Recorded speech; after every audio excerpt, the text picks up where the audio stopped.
as jy sê crash, Ja. vertel ons, hoe het jy gecrash, of wat het gebeur? Ja, so as ek sê, dit was nie spectacular nie, van buite, mense het dit nie geweet nie. My vrou het dit nie geweet nie, tot op 'n stadium toe ek vir haar sê, ek moet met iemand praat, ek het slegte gedagtes, ek het selfmoordgedagtes. En toe sit dit eintlik 'n groot skok vir haar, en toe het sy gesê, maar sy moes dit al eintlik raak gesien het. So, my vrou wat die close daarmee is, het dit nie raak gesien nie. So, definitief baie ouens doen dit. Vir my was dit 'n geval van 'n permanente toestand van angs en vrees, van alles, van elke liewe ding wat jy op die nuus sien is, hierdie land gaan vir 'n boltol. Hoe gaan ek my kinders, 3 kindertjies, hoe gaan ek hulle grootmaak in hierdie land? Hoe gaan ek betaal vir universiteit? Kom ons kyk gou, lyk my pensioenfonds. Hier. So, wat jy kom in hierdie mindset van net soos, ek moet net harder, en dit is die hele tyd terug na op jou eie krag te staat maak. En hoe meer jy probeer jy uitgrawe, hoe meer sak jy in. En dis baie scary, en ek weet ook dat baie mans is in daai situasie. Want jy weet al die goed wat ons mekaar sê, ons kan lekker nonsens praat heel aand lank, maar ek en jy sit ook met dieselfde probleem, ons praat nie oor dit nie, want ek is skaam oor dit. Welcome to the Men's Wealth, the Heart of Man podcast, and Men's Wealth is about calling men into authentic manhood. Our vision is to set men up to understand their true identity and purpose as a man, a husband, a father, and a business leader. Vandag is ons gas Sybrand Strauss. Sybrand, baie welkom. Sybrand is 'n suksesvolle besigheidsman. Hy is die mede-stigter van Fernreach Solutions. Die maatskappy is in 2002 begin. En Sybrand het 30 jaar se ondervinding in marknavorsing en data-analises in eiendom, finansiële en in die kleinhandelssektor. En die belangrike ding is ook, Sybrand is 20 jaar getroud. Hy is 'n pa van 3 kinders. So Sybrand, welkom. Dankie dat jy hier is vandag. Dankie, Johan. Great. Sybrand, so ek wil so 'n bietjie met jou begin gesels oor sukses. Ek weet vir ons as mans is dit altyd jy weet 'n tema om te bespreek. Jy weet, dis iets wat op ons harte is. Ons wil almal graag suksesvol wees, en ek dink die wêreld in vandag se tyd gee baie keer vir ons 'n heeltemal verkeerde prentjie van wat sukses is. So ek wil graag by jou weet, jy weet, in jou persoonlike lewe, hoe definieer jy sukses? Ja, dankie Johan, dit is baie belangrik. Ons nou so 'n bietjie voor die kameras gerol het gepraat oor universiteit en ons kinders wat in die skool is, en ek dink as 'n jong man, van 'n seun na 'n jong man, dan is die paadjie na sukses toe is baie duidelik, jy weet, trek daai eerste span trui aan, kry daai girlfriend, kry daai job, maak soveel geld, dis goed wat meetbaar is, na sukses, koop daai kar, bly in daai huis, en 'n ou, jy weet, deur die genade van bo, tik baie van daai bokse, en dan kom jy op 'n stadium in jou lewe waar jy sien, okay, maar ek het nou dalk nie 10 uit 10 getik nie, maar die meeste, maar is dit nou dit? En ek dink dis ook waar wêreldse sukses en die sukses in die oë van God, waar dit twee baie verskillende goed is. Geld is natuurlik 'n bitter belangrike metriek in besigheid, en ons kan nie dit wegvat nie. Ons is in besigheid, en deur ons besighede kan ons ook mense aanraak en lewens verander. Maar ons moet net mooi kyk na geld as ook iets wat jou regtig kan vang en jou vashou. En jy weet, dit is maar waar mammon inkom. En ek dink as 'n jong man sukses gedrewe was ek, en daar's niks fout met dit nie. Maar as 'n ou net aangaan met dit, dan kom jy op 'n punt toe dat jy gaan nooit genoeg hê nie. Jy weet, jy het al goed bereik, geldgewys of besigheidsgewys, wat jy 5 of 10 jaar terug gedink het is jou goal, dan het jy dit, en dan is jy daar, dan is dit nie genoeg nie, dan is what's next. So vir my is sukses is balans, vir my is sukses dankbaarheid, vrygewigheid, om terug te gee. Ja, ek dink dis die goed wat regtig oor tyd ook saak maak, en wat 'n ou kan laat aangaan. En Sybrand, sê vir my, jou identiteit. Ek weet, identiteit is ook 'n baie belangrike ding. Jy weet, om seker te wees jou identiteit is gevestig in die Here. Want sonder om daai identiteit gevestig te hê in die Here, is daar so baie afleidings in die samelewing. So, net jou opinie oor dit, jy weet wat, hoe belangrik is dit vir jou om seker te wees, en ook jou kinders en jou seuns en jou dogters groot te maak, om hulle identiteit gevestig te hê in die Here, en ook in jou besigheid waar jy is, om seker te maak dat my identiteit is gevestig in die Here. Ja, Johan, dis bitter belangrik. Ou kan nooit genoeg sê oor identiteit en dit dan uitvoer nie. En ek dink dis waar ek as 'n jong man en selfs 'n jong pa dit gemis het. Alhoewel ek nooit ver van die Here was nie, maar ek het dit nooit regtig my eie gemaak nie. Soos die duiwel ook vir Jesus versoek het, om te sê dat jou identiteit, wat die wêreld vir jou sê jou identiteit is, dat jy is, jou waarde lê in wat jy het, wat jy doen, en wat mense van jou sê. En jy weet, selfs nou, nog steeds, moet ek myself die hele tyd net terugvat na dit toe. Dit is nie waar my waarde lê nie. My waarde lê so eenvoudig en so massive soos dit is ek is God se geliefde seun en hy verheug hom oor my. En dis dit. En ons kom nou uit Paasfees uit, en hy het gesterf aan die kruis vir my persoonlike sondes, en vir miljoene en biljoene daar buite. En net dit, dis waar jou waarde lê, dis waar jou identiteit lê. As jy identiteit vind in wat jy het, geld, eiendomme, besittings, polisse, wat dit ook al het, dit word so weggevat van jou. Of as jonger manne dalk nou sportsterre, mens sien baie keer dit, nê? Jou identiteit lê in eerste span kaptein. En dan kry jy besering wat jou loopbaan kelder, en dan weet jy nie wie jy is nie. So ek probeer ook met ek en Nadia, my vrou, met ons kinders ook net, wat 2 nou in die hoërskool is, en 1 amper in die hoërskool, waar vriende 'n groot dryf in hulle lewe is, soos almal, dit is hoe uit deur die fases gaan, maar net die hele tyd terug te gaan vat toe, maar waar lê jou identiteit?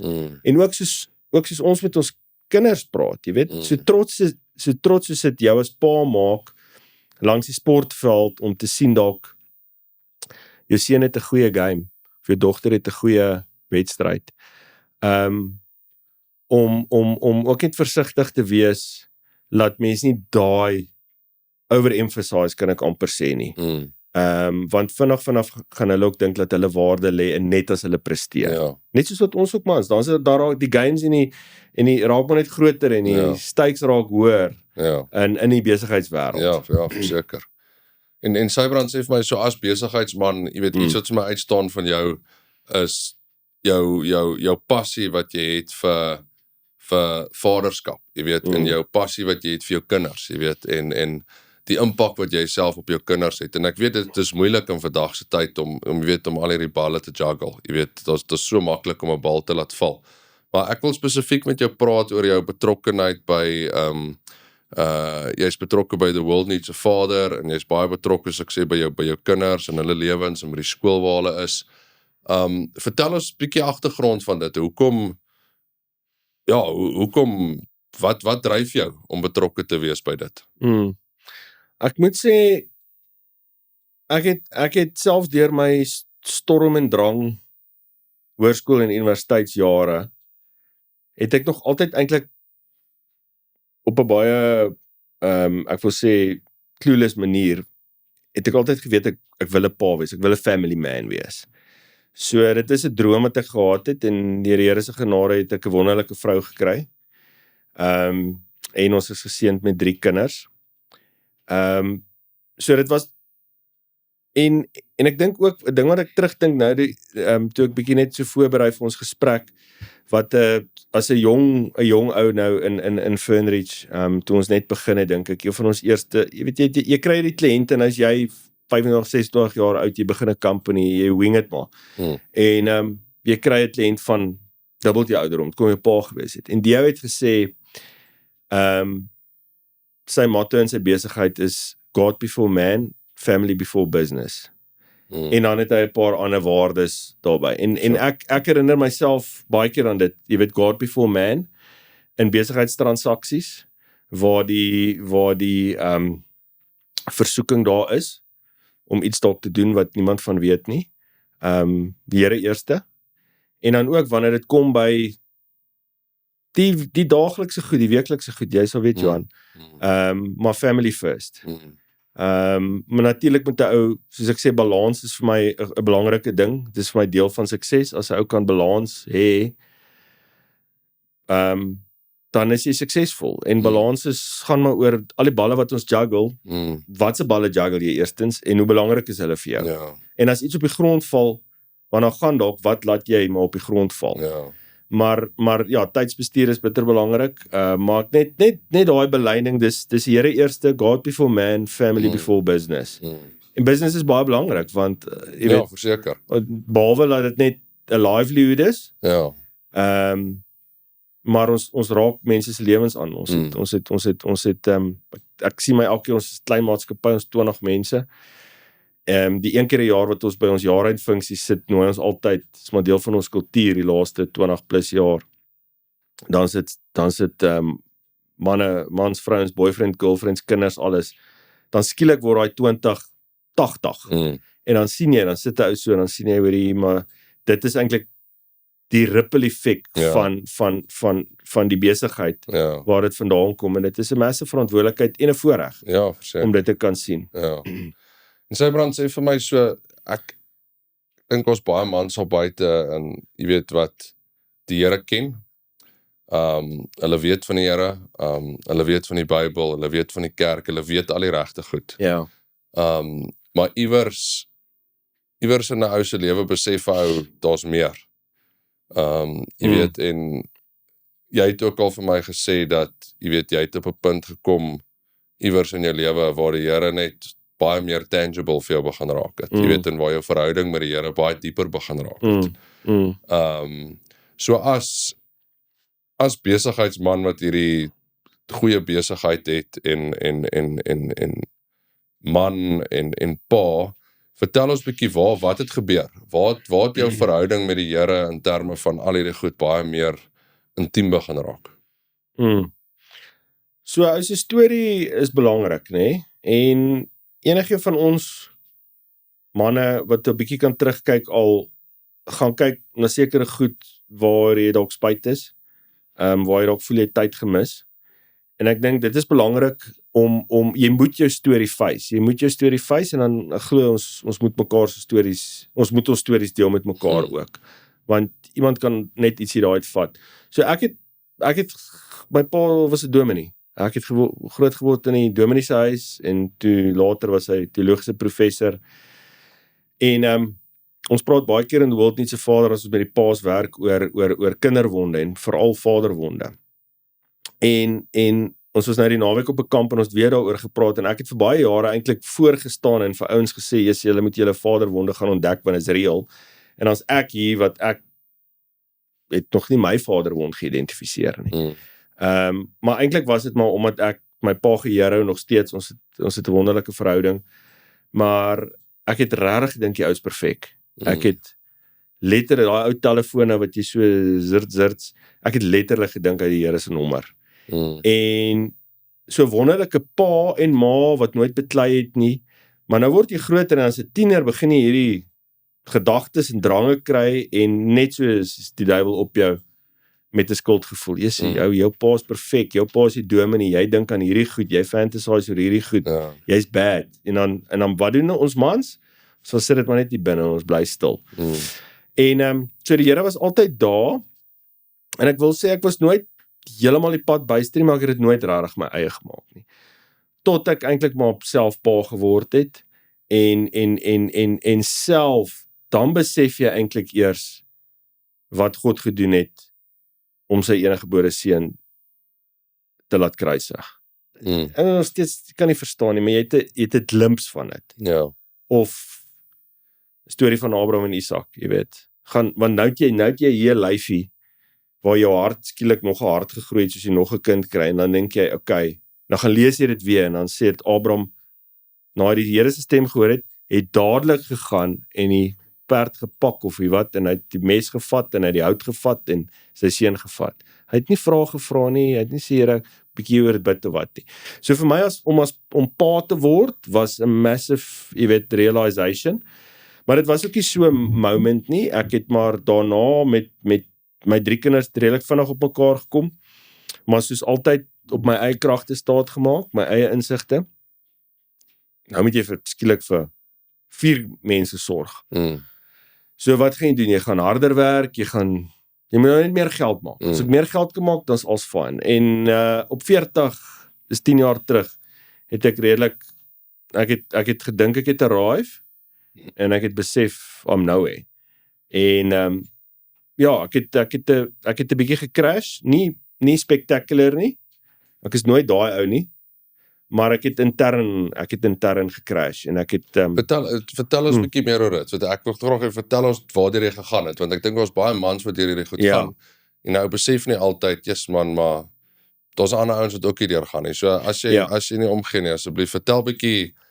As jy sê crash, wat vertel ons, wat hoe het jy gecrash, of wat het gebeur? Ja, so as ek sê, dit was nie spectacular nie, van buite, mense het dit nie geweet nie. My vrou het dit nie geweet nie, tot op 'n stadium toe ek vir haar sê, ek moet met iemand praat, ek het slegte gedagtes, ek het selfmoordgedagtes. En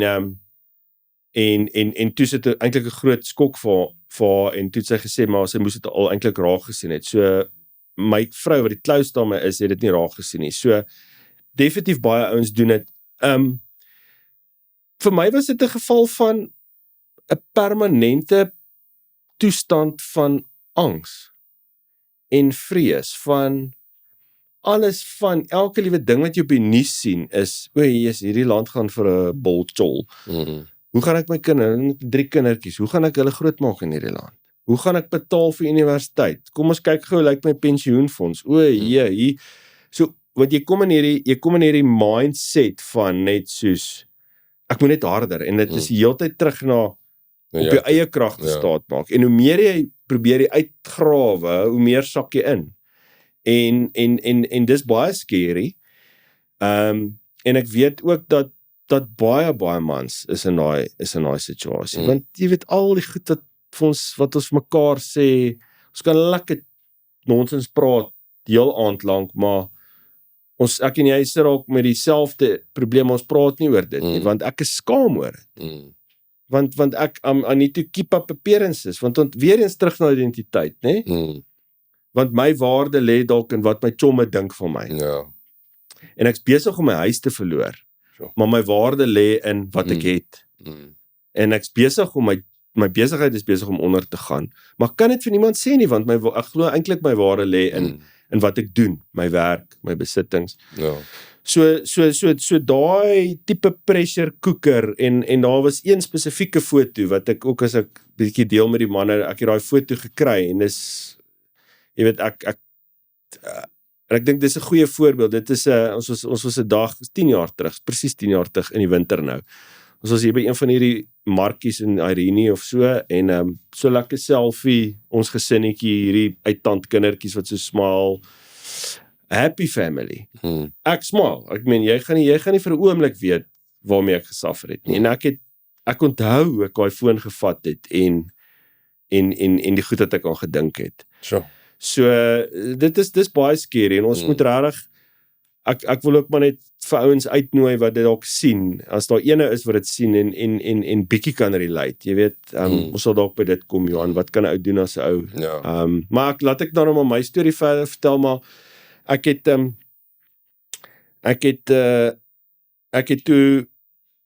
toe gaan hulp soek, professionele hulp by 'n sielkundige, en die ou, gelukkig was ek nie ek wil sê ver gone nie.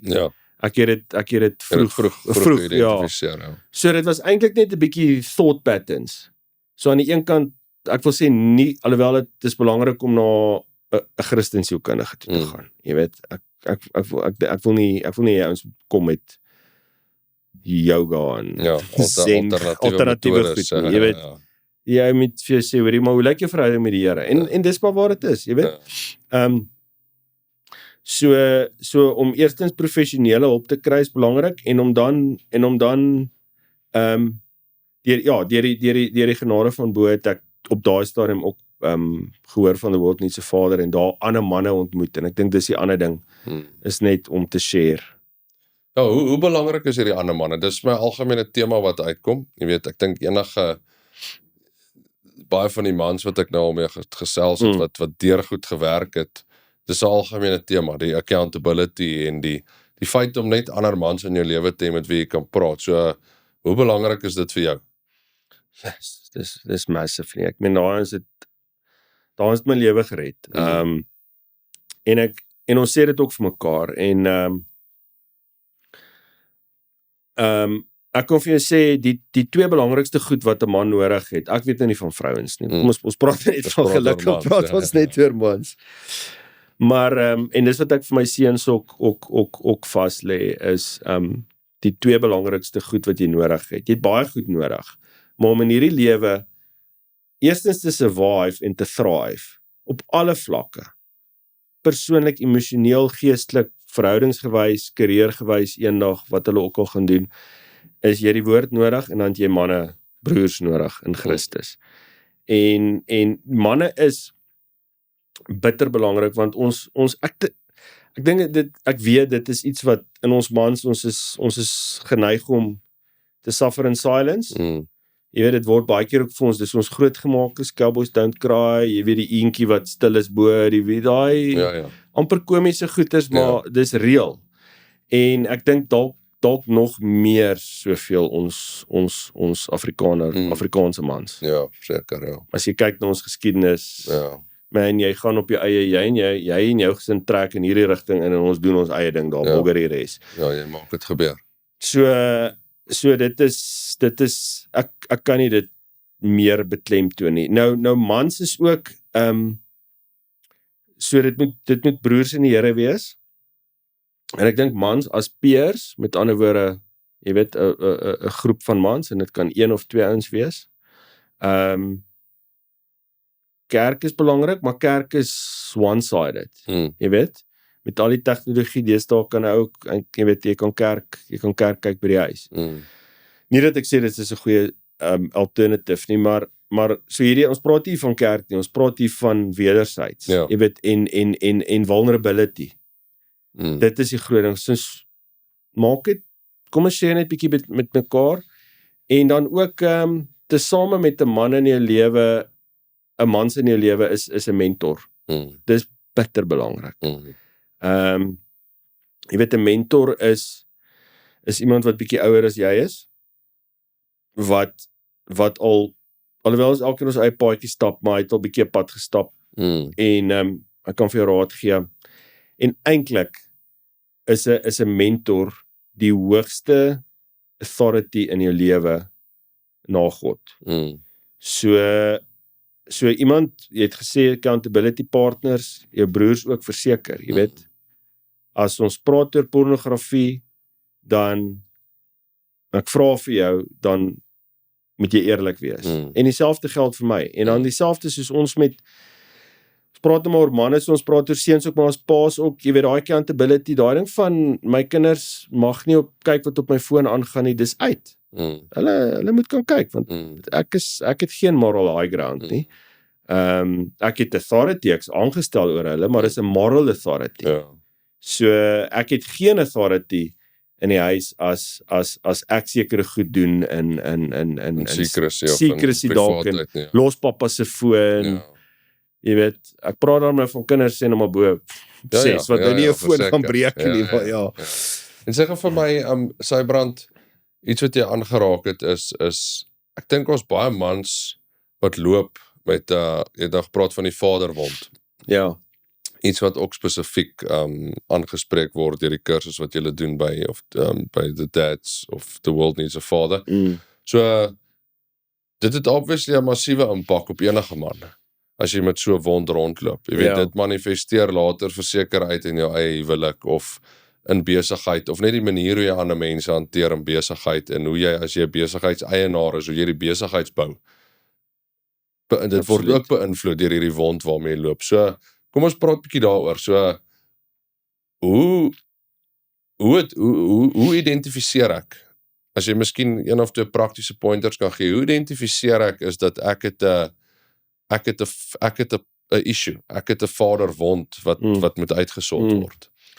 Is bitter belangrik, soos jy reg sê, weer eens jy begin by die Here. Jy begin, as ou te besig is, ons almal besig. Dis die groot siekte van ons tyd, en dis die groot trap wat die duiwel vir ons almal stel. Waarom, hy maak jou net besig.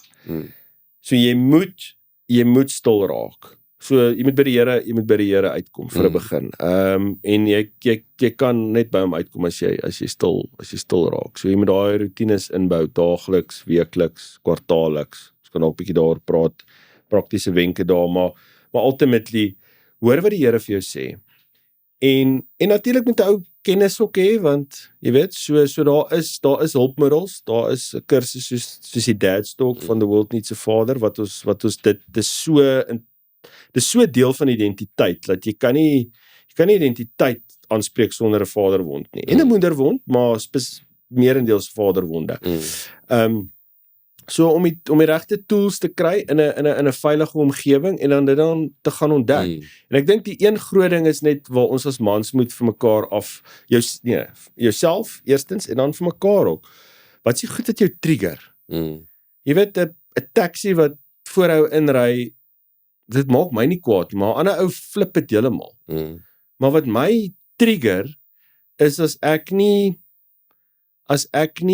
recognition kry vir ietsie wat ek dalk nou gedoen het, gedink was nice by die werk, by my vernoot, of by die huis, by my vernoot by die huis nie. Ek dink dalk nou, ek het bietjie die ekstra maal gegaan, en dan sal geen dit trigger my.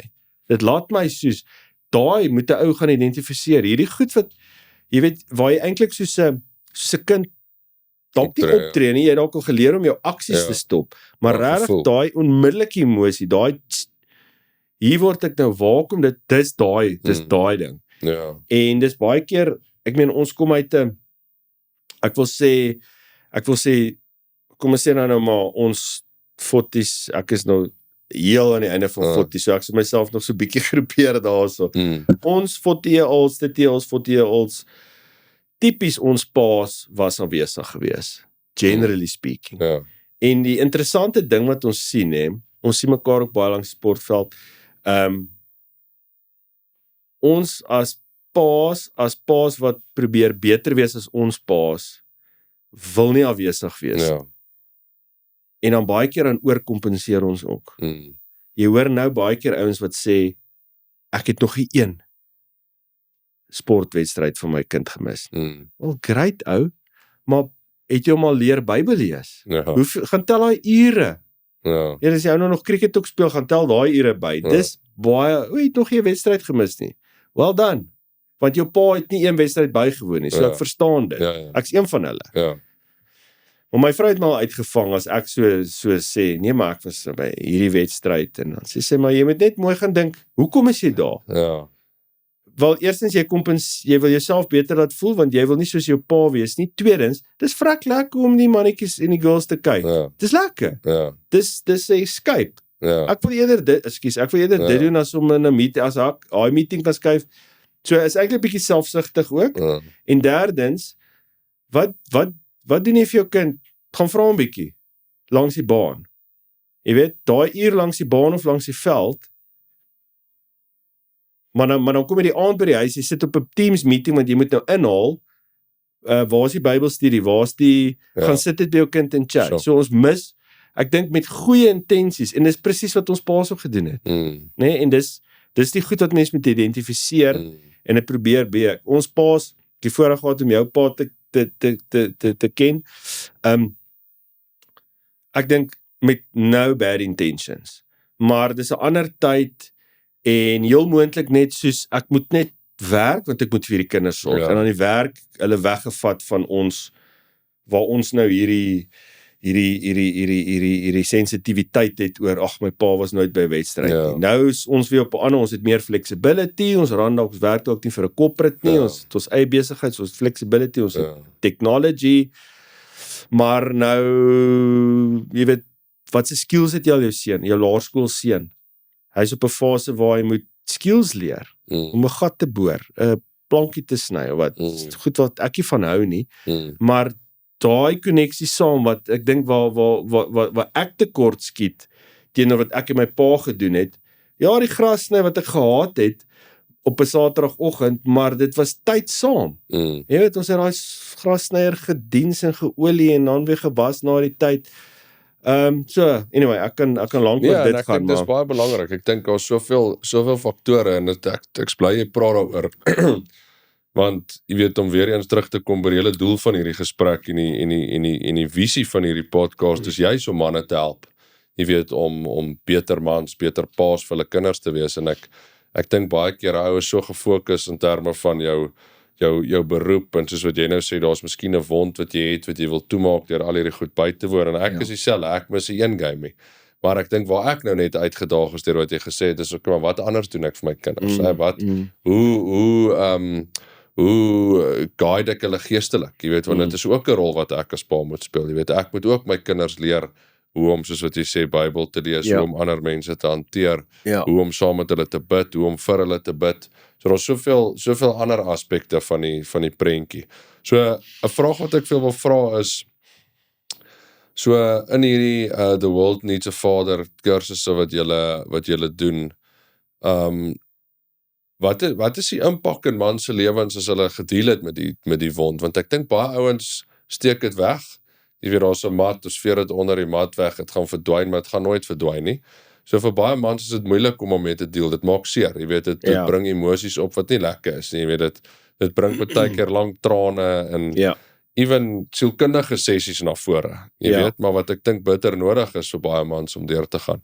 Maar wat is die impak wat jy sien as jy kan sien 'n ou het dit gehad, het daarmee gedeel en hy het 'n plan going forward.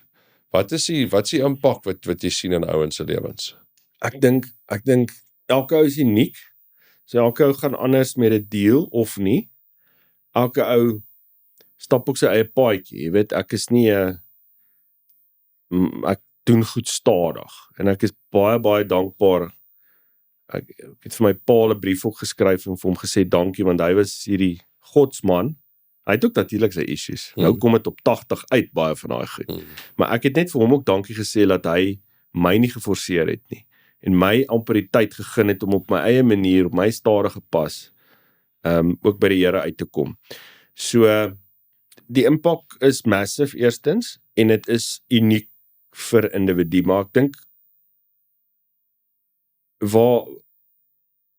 waar dit is waar 'n man geaktiveer word deur met daai wond te deel en daardeur natuurlik sy verhouding met die Here te versterk en heel moontlik sy vrou, heel moontlik sy kinders, heel moontlik mense vergewe het, want dis deel van daai proses om dit te deel, is dalk nie net jou pa nie, daar's dalk ander wonde ook om daai mense vry te spreek.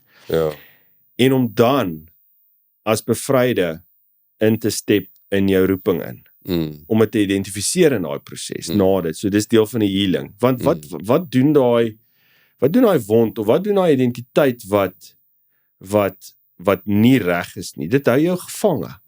Jy weet, dit hou jou 'n kluisenaar en jy's na binne gekeer en jy lewe net vir jouself en jy maak net op jou eie in kragte staat en jy het regret en jy het woede van goed wat mense aan jou in die verlede gedoen het.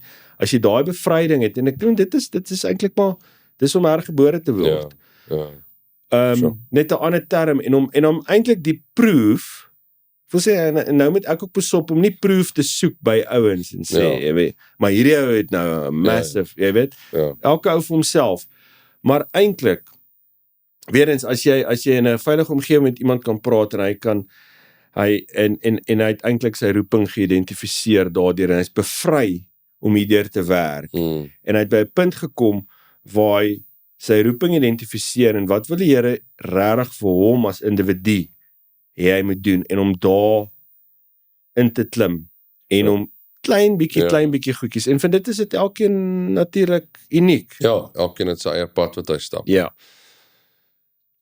Ek wil gou terugkom na jou, ons het nou gepraat oor, daar was 'n punt in jou lewe wat jy hierdie crash gehad het, so, jy weet, jy het geïdentifiseer, jy het iemand gaan sien, vertel ons bietjie net na die crash, die laaste, hoeveel jaar terug is dit? 10 jaar terug. So vertel ons die volgende 10 jaar. So ek neem aan uit wat ek hoor uit is jy het net 'n nuwe ervaring ook met die Here gehad en jy het net dinge anders begin doen. Jy het die lewe anders begin approach. Jy weet, jou verhouding met jou vrou, jou huwelik, as pa by die besigheid. Vertel ons 'n bietjie daarvan, jy weet, wat was die impak op jou lewe gewees?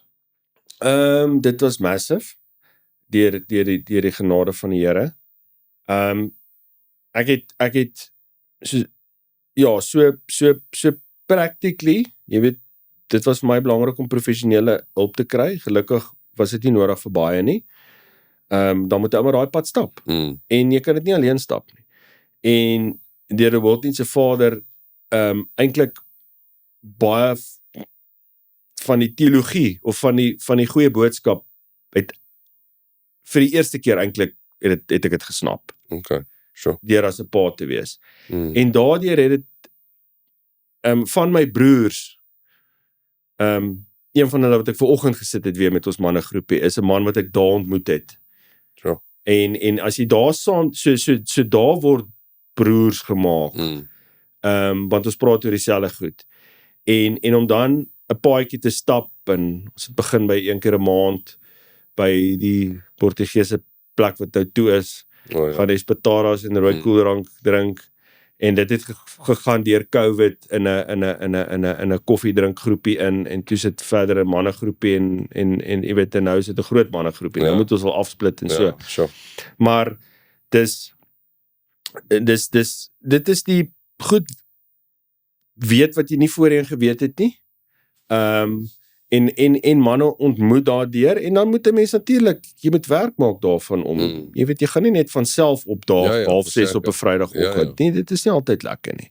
Om daai dissipline ook te hê, ek dink dit saam, en dan, vir myself was, jy weet, goeie routines en habits, is dit maar die Afrikaans woord vir, te probeer behou, en weer eens ek val baie, maar dan moet ek nie vas bly kyk en waar die failure nie. Jy weet, so ek probeer, daaglikse routines is soos ek probeer om 'n halfuur voor die res van die huis op te staan, halfuur vroeg, gelukkig is ek 'n oggendpersoon, so ek probeer, ek kry dit 4 keer van die week reg, sê maar, en is fine.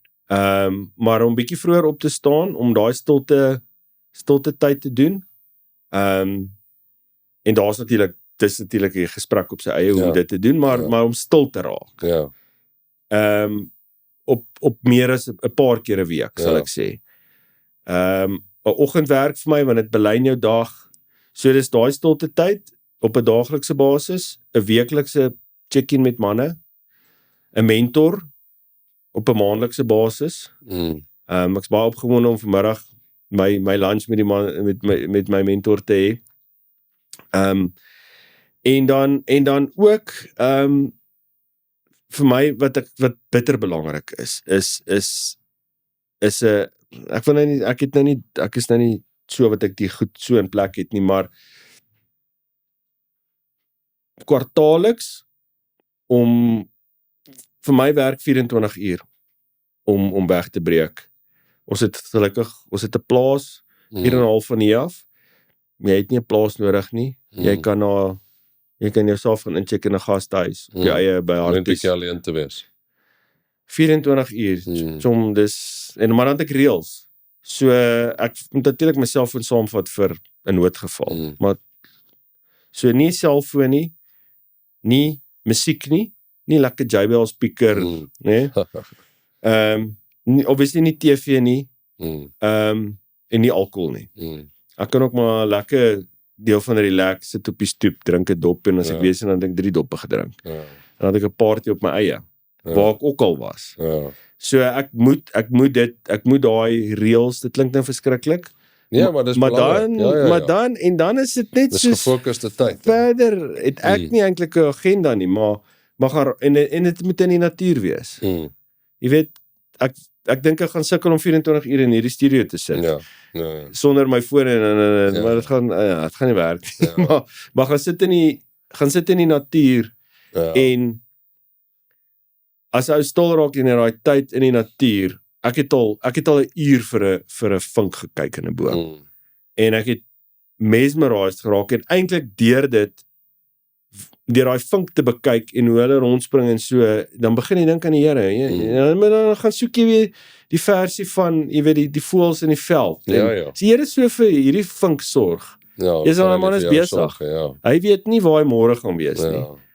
ja, Hoeveel gaan hy nie vir my sorg nie. Ja. So daai, ek wil sê daai routines is bitter belangrik. sure. En Sybrand, sê gou vir my, hoe in terme van jou besigheid op prakties, ek dink iets wat ek gewoonlik as voorbeeld gebruik is, toe jou besigheid begin het in 2002, het jy hom nie begin met 'n doel om te faal nie. Toe jy getrou het met jou vrou 20 jaar terug, het jy nie getrou om te faal nie. En toe jy jou kinders gekry het jy vir jouself gesê, wil die beste pa vir hierdie 3 kinders wees. Nou, paar jaar later, jy het nou gesê, ek dink jou oudste kind is nou matriek al. Né? So dis nou deel wat later, jy is 20 jaar getroud. Ja. Hoe doen nou dit? Jy weet, hoe juggle jy, hier is 4 belangrike balle, my tyd met die Here, my besigheid wat ek bou, my huwelik en ek is 'n pa. So ek moet hierdie 4 balle juggle en ons het heeltyd tension tussen hierdie 4 balle. En wat doen jy prakties om tyd met jou vrou seker te maak jou vrou is geliefd en jou huwelik gaan goed en jou kinders en jou besigheid en jou tyd met die Here? Ja, dis die groot uitdaging. En geleentheid, jy weet, want hy het net soveel tyd. Ja. Ek dink een ding net op 'n filosofiese vlak voor ek prakties gaan, maar op 'n filosofiese vlak is en ek doen dit ook so, jy weet, jy pak daai balle uit. Kom ons kyk eers waarmee ons deel. Ja. Jy weet, so ek begin met myself, so my fisiese gesondheid kry ek geoefen. Jy weet, want as jy so besig is, jy kry geoefen en dan jy weer 'n effek. So jou gees, jou fisies, jou geestelik, jou huwelik, jou kinders, jou werk, so daar's baie meer daar's baie balle. Ja. Jou geloof, jou roeping dalk, maar daai ding wil die Here hê, glo ek, ons moet anders kyk. Dis nie my lewe en al die balle in nie, waarvan die koninkryk een is nie. Dis die koninkryk en my lewe is een van die balle. So as jy toe ek daai snap, en weer eens ek het dit iewers geleer in 'n wat 'n ander vir my gesê het, want ek weet dit nie, want natuurlik wil jy weet, ons praat van, dit gaan net oor die koninkryk eerste met alles, met van die kleinste dingetjie. Jy weet, dan is die praktiese goed raak eintlik mens kan rustiger oor dit raak, want jy is besig hier met die koninkryk. So wat wil die Here hê moet ek doen met dit? Ja. En dit is always easier said than done. As 'n ou hier uitgaan, dan is die real stuff hier buite. Maar ek dink vir my daai mind shift het om te sê my geloofslewe of my ministry of die koninkryk, noem dit wat jy wil, my verhouding met die Here is nie een bal nie. Ja. Dit is is my lewe. Ja. Die ander goed moet ek mooi gaan kyk en dan moet ek nou na die ander goed gaan kyk en dan natuurlik, dan moet jy jou COVID was vir my goed gewees in terme van baie groot ambisies besef oor jy weet dit is hoekom. Jy weet so dis nie nodig daai nommer wat ek in my kop gehad het van waar ek eendag wil wees op 50 nie. Ek is so ver van daai nommer af, maar ek wil sê dankie Here. Ja. Want ek op 40 was ek op 'n beter traject dalk na daai nommer toe, maar dit sou met baie ander casualties gekom het. So ek dink om die goed te gaan herëvalueer, tyd saam met jou vrou. Jy weet, ek dink ook ons is so ek wil dit nou mooi sê, maar ons is eintlik so opgetrek met ons kinders, dat ons mis ons vrouens. En die beste ding wat jy vir jou kinders kan doen, is om 'n goeie huwelik vir jou met jou vrou te hê. Ja. Ons kinders moet weet, hulle is tweede in die huis. Dis mamma eerste, as mens nou. Ja. Weet, ons is onder die Here, en dis mamma. Mamma is eerste, julle is tweede. Ja. So dis kwaliteit tyd met 'n ou se vrou. Wat vir 'n mens werk? Vir my, net soos wat ek op my eie 1 of 2 of 3 keer 'n jaar moet wegpreek, net so moet ek en my vrou ten minste 1 keer 'n jaar vir 'n naweek. Ja, ook bietjie Jy weet, wegbring. weggaan. En dan weer eens, daar's ook reëls. Ja. Of 'n date night. Kry myself so maklik om te sit, ons gaan nou op date night, maar ons praat net oor die kinders, en ons praat net oor die reëlings. Okay, nou dat ons mekaar bietjie sien, Ja. gaan jy Dinsdag, Nou praat jy oor die dag. nee, ons Ja. ons moet reëls hê, ons moet date Ja, 'n night, paar hartsake praat. ja, so, Ja, okay. Sybrand, yes, dankie man. Ek dink daar's so baie goed waar ons nog kan praat, goed wat ek jou nog wou vra. Ek wil miskien begin afsluit en ek wil vir jou vra, as jy nou kyk oor jou loopbaan van 30 jaar, jou huwelik van 20 jaar en jou kinders en wat sal jy vir enige jong man, jy weet, kom ons vat jy terug na jou 22, 23, 24 jarige ouderdom toe. Wat sal jy vir hom sê? Wat sal jy anders doen? Is daar iets wat jy sal anders doen? Iets wat jy wens jy het vroeër geweet? Of jy het vroeër toegepas? ja, geld is nie alles nie. Geld sal vir jou opvreet. En jy sal met 'n smile opgevreet word. Want geld koop vir ou lekker nice goed. En daai goed vervul jou nie. Nee, dit doen nie. Ja. Op 25 doen dit. Ja, 'n GTI en 'n ja. jy Ek weet, het nou die dag vir 'n ou storie vertel, my eerste paycheck wat ek gekry het in Johannesburg, toe ek daar oor die Parel uitkom en my salaris verdubbel, toe koop ek vir my 'n splinter nuwe BMW. En dit het my gelukkig gemaak vir so 'n jaar of 2, maar toe besef ek hierdie ding bring vir my geen meer geluk nie. ja, maar Maar dit is die ding, ek dink wat jy sê is baie waar, jy weet, geld, en ja, jy kan nou aangaan, maar ek dink, en ons selfs mans wat op 50, 60, 70 nog agter geld aanjaag, en dis soos hierdie gat in hulle harte wat net die hele tyd probeer vul deur goed aan te koop. Maar ek dink 'n ou moet hoe gouer hy op 'n punt kom, soos wat jy sê, en besef dat geld nie alles nie, hoe beter. nee, absoluut. Johan, en ek dink is goed. Ek het daarom net beter besluit gemaak en 'n Audi gekoop. Maar nou ry ek 'n Kia. En vir my was ek wil sê daai stappie terug Ja, in die wêreld se oë en in my vriende se oë. Ja. Soos wat die hel ou. ja, Was eintlik simbolies. Ek geen eintlik om wat sê die Ja. ander mense, simbolies vir myself. Ja. Soos want as jy van daai 3 reeks na daai 5 reeks na daai 7 reeks toe, dan is jy nou klaar met BMW, dan gaan jy jy weet dan. ja, dan begin die volgendes. En En dan jy sit jouself onder so baie druk. En dan het jy nader aan 10 van hulle, daar's ouens wat 100 van die goed het. En dan is hy nog steeds. As altyd so ek dink ek dink as 'n jong man wil ek net weet raad aan myself is kry die manne om jou en kry 'n mentor. Nou waar kry 'n ou dit? Jy weet, en ek dink dis waar mense moet begin net inskakel by 'n kerk of hoor by iemand en maar jy moet 'n span, ek wil sê 'n span bou om jou. En dan die ander ding wat ek is ou trou die regte vrou. Ek sien ook so die Here se genade in hoe ek by Nadia uitgekom het. En dankie Here, dis die regte vrou en die ultimate vrou vir my.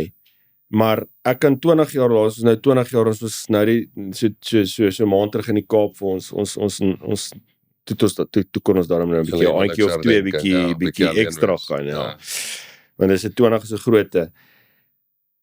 En ek was nie jonk nie, ek was 28 toe ek al gevra het om te trek, het al 'n besigheid gehad. So ek was eintlik jy weet, ek was nou nie meer 'n kind nie, so aan die gang.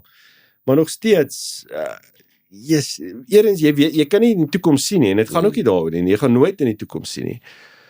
Maar ek het nie, om eerlik te wees, so dis net die genade van bo wat ek daar gekry het en laat ons nou nog hier is, want ek het op daai stadium waar ek was dit nie vir my gebedsaak nie. Ek het toe niks gebid nie. Ek het net, jy weet, great girl, pas in, lekker tyd saam, trou met haar. So ek kan nie dit claim nie, dis alle eer aan hom, maar trou regte vrou. En as jy dalk nou hier sit en jy kyk hierna en jy's 1 of 2 of 4 keer geskei,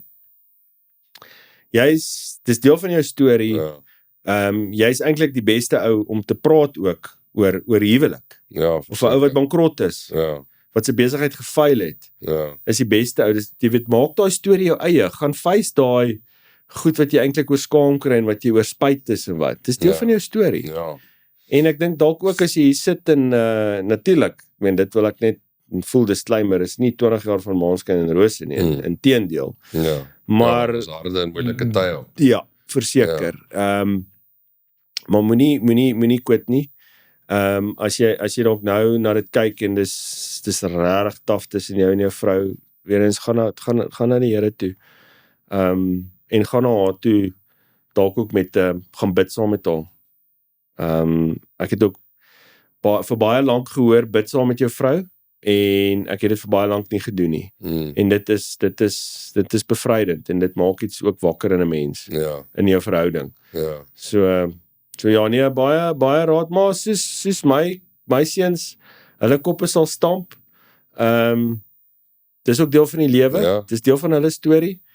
Ek dink ons as paas kan ook maar net dan daar wees vir hulle en soos ons kinders groter word en vir mekaar, waar ons mekaar, maar as jy jou kop stamp en jy sê my nie, dan kan ek jou ook nie help nie. So deel met mekaar en share met mekaar. ja, verseker.